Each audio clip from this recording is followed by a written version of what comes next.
Hi everyone, this is Crystal, and today I'm working on a layout using the brand new release from Colorcast Designs. I have two pieces here, the Summer Vibes title piece and then these hearts as well.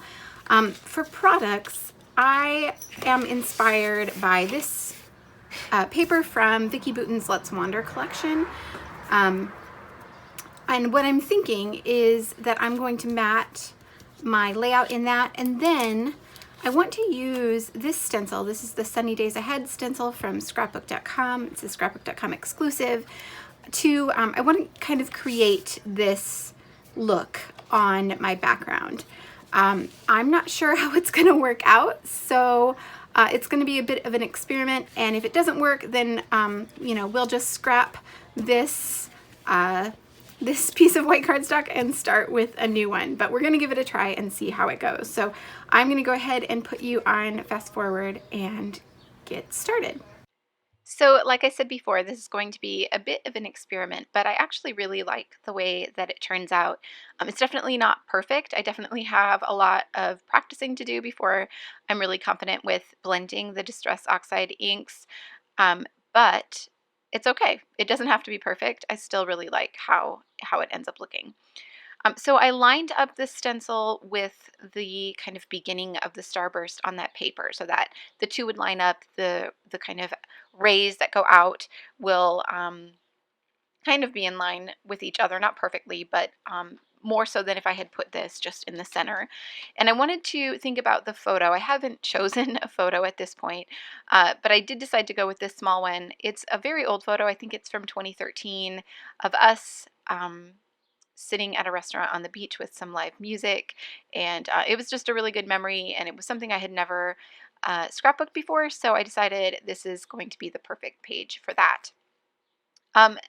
So I'm just starting with the ink blending now. I wanted to start with the sun at the bottom, and I knew I wanted it to be yellow, of course. And I'm just sticking with one color here. I'm not going to blend multiple colors, but I am trying to get more ink at the bottom, so it's a little bit darker at the bottom. And like I said, not perfect at the ink blending yet, but that's okay. It still looks fine.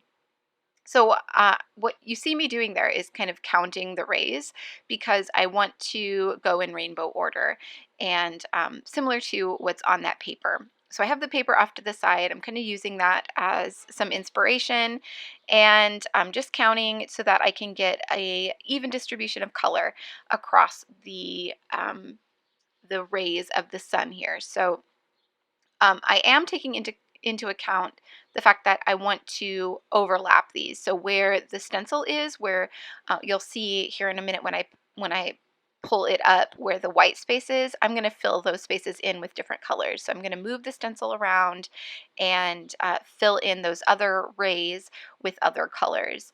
And kind of like on the Vicki Boutin paper that I'm using as my inspiration, I want to overlap them a little bit so that there is some blending of color that happens kind of where the colors meet. It won't happen on every single intersection, but on some of them. So you'll see that as I keep going.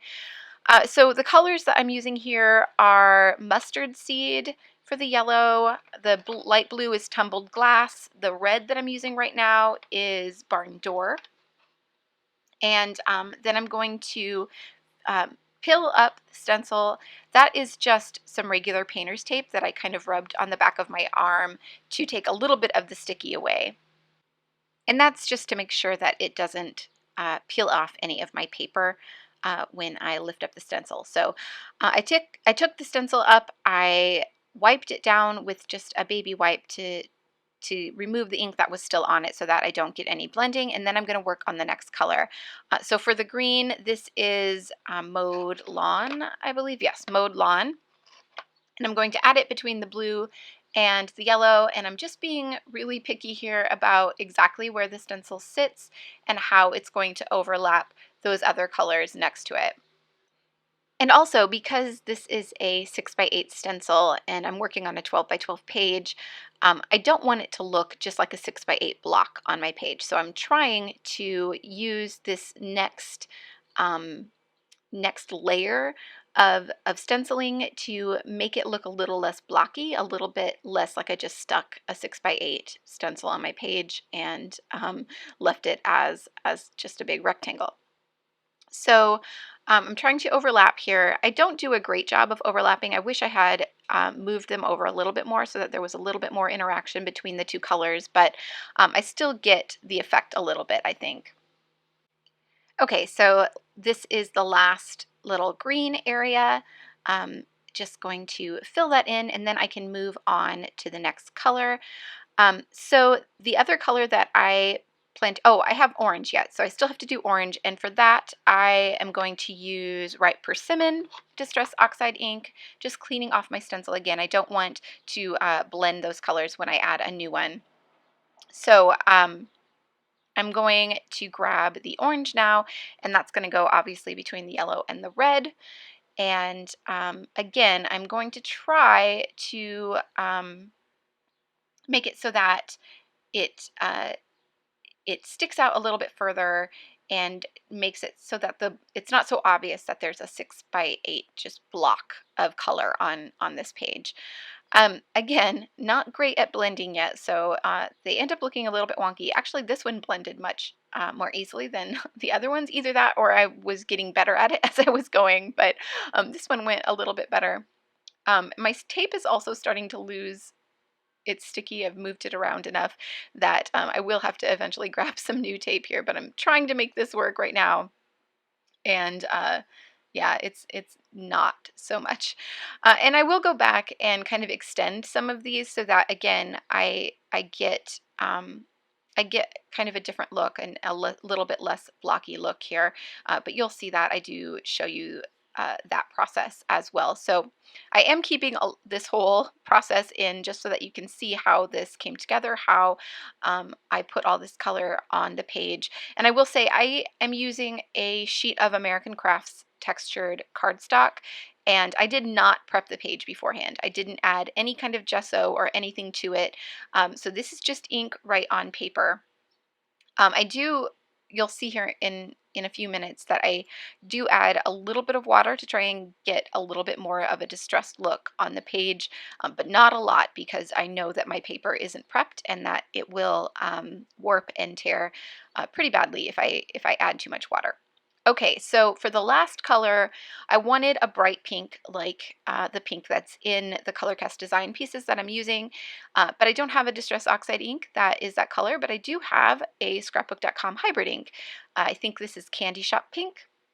It's the perfect pink color, and I wasn't sure how it would work, but it actually blended pretty well, and it worked really well on the page. It works with these other inks just fine. The color is perfect. I'm pretty happy with how that part turned out. Of course, when I add water, it doesn't react the same way that the Distress Oxide inks do, but that's totally fine. I still got the effect that I was after, and like I said, it blended really well. I was kind of surprised. I've never tried blending with any other inks before, so that was a welcome surprise. Okay, so I have one more little piece, and I struggled here for a second until I realized, oh, I can flip the stencil upside down and get that other little piece that's on the left-hand side to kind of mirror on the right-hand side. So I had to wipe off the pink so that I didn't get it all over my page.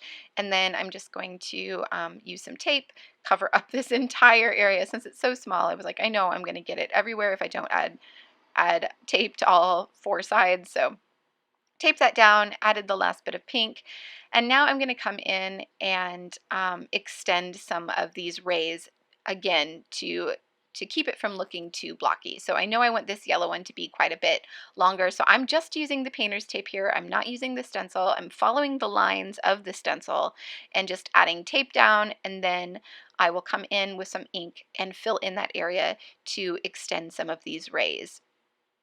And I actually really like how this turns out. I'm glad that I did this part. I'm glad that I didn't just leave it in the kind of blocky form that it was in. This also helps to cover up those areas where I colored outside the lines of the stencil. So I can extend those and make it not so obvious that I wasn't able to keep the ink within the lines of the stencil. And here, this is one where this is the corner of the stencil, right? So it had a very sharp edge to it. And even though I'm pretty sure my photo is going to go there, I didn't want any of that sharp edge to show. So I'm just going to go in with a little bit more ink and extend it out. This was overlapped, so it did blend a little bit. I got a little bit of green into that blue, but that's fine. Like I said, it's mostly going to be covered up anyway, and it doesn't bother me that it's a little bit teal there at the top. Okay, gonna do the same thing to this other blue, just because it was not quite looking right to me. It was kind of like faded out at the top more than the others, so I'll just go back in with some more ink and fix it. Okay, so I think that's it for the ink blending. I don't think I add any more ink here. I am going to take a baby wipe and just clean up a few of those little spots where I went outside of the lines but didn't really want to extend those colors. You have to be really careful if you do that because, like I said, there isn't anything protecting that paper, so it will just pill up if you add too much water or rub too much with a wet cloth. So I'm taking just the tiniest bit of plain water and sprinkling it on here and then using a rag to lift that up just to get that kind of distressed look that's in the background of this paper.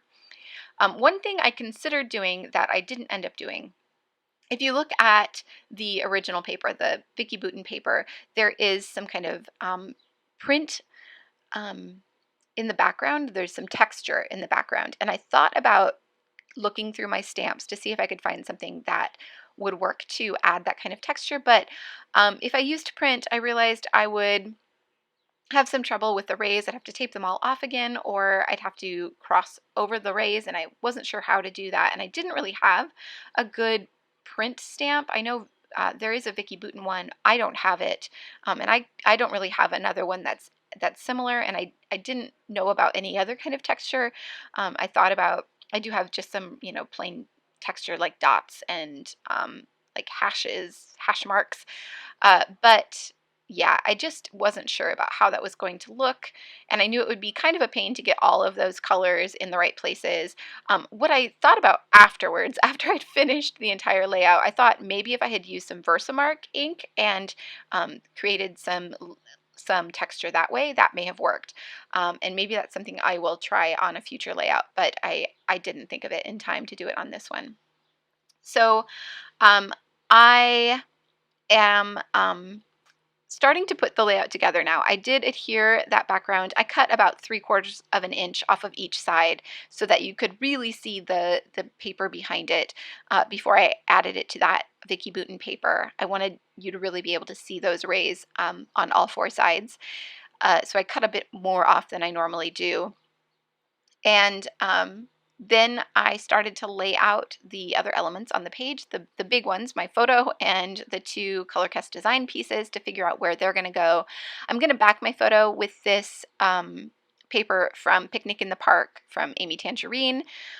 These papers are actually from a Citrus Twist kit scrapbook add-on that I think is from May, maybe.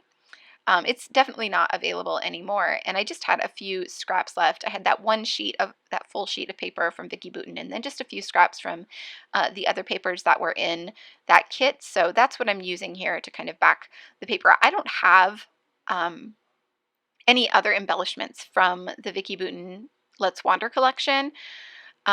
This is a paper from Dear Lizzie's Here and Now, and I don't have any embellishments from that collection either, but I am going to use that yellow paper behind the black and white script paper to add a bit of brightness and to just accentuate that kind of sunshiny feel of this page.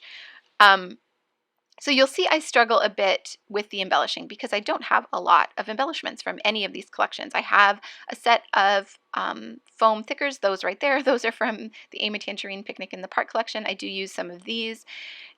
You'll see here in just a second that I add a few of them, but other than that, I didn't have a lot to work with, so I wasn't really sure what to do. So I do struggle a bit. You'll see me here soon try and figure out how this is all going to work. I am using some pretty heavy-duty adhesive to glue down my photo, I wanted to make sure it stuck really well. So I used some double-sided tape from scrapbook.com, and I'm not popping it up. I'm not adding any foam behind it because I want those Colorcast design pieces to overlap my photo.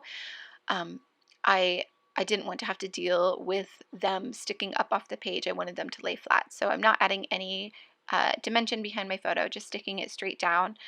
And I am doing it at a bit of an angle. There are a lot of angles on this page, so I considered whether I wanted this to be straight or at an angle, but it just felt better at a bit of an angle. But to keep it from being too crazy, I am trying to keep all of these embellishments at the same angle as my photo, and I feel like that makes it feel a bit less crazy. So I am adding the Colorcast design pieces with some glossy accents. That's the best way I've found of all the adhesive that I have. It's the best way to add it to the page. It dries really quickly, so I don't have to wait to continue working with the page or worry about them moving around. I don't have to add a lot of weight on top of them to get them to stick. They seem to stick really well with the glossy accents, so that's what I tend to use. I am overlapping both of those pieces with my photo. And then I'm going to come in with a few of these thickers from the Amy Tangerine collection. I really wanted to include that party piece, but I just couldn't make it work. I did add the So Fun sticker below my title, and then those sunglasses seemed just too perfect, so I had to add those. And then from here, I'm just going to play around because, like I said, I struggle a bit with the embellishment of this page. So I tried adding a few things. I added some hearts. I added this fave. I do like the way that that looks above those heart pieces. I added the other hearts. I end up taking those off again here in a second. I did actually step away for a while and think about what else I had that might work on this page, and I remembered that I had a set of Puffy stickers. These are from Pebbles, and they are a few years old, I believe. I think the collection was Sunshiny Days or something like that. I don't have anything else from that collection, so I think I must have purchased these at like Tuesday morning or something like that. They are super cute. There's little flip-flops and beach balls and a sandcastle and palm trees, things like that. So I end up kind of adding a lot of those around my title to fill in those spaces. And then I tried some enamel dots. I have these from Pink Paisley's Lucky S collection. They're kind of glittery, so I thought they might work well. But I don't end up keeping any of those. I end up pulling all of those off the page. And I actually end up doing the rest of the embellishment off camera just because I struggled with it so much. So what I end up doing is adding this little strip. This is the branding strip from that Amy Tangerine paper. I add just 2 little pieces on either side of my photo. I end up adding some stitching around the edge of the white cardstock, and then I fill in the embellishment mostly with those puffy stickers, and then I go back and add some splatters. So I decided instead of adding more embellishment pieces, I'm just going to add splatters to fill in all of the white space on the page and make it again feel a little bit more distressed like that original paper, and just to finish it all off. So there it is, all done. I hope you enjoyed watching this layout come together. Thank you so much for watching, and I will see you back here soon.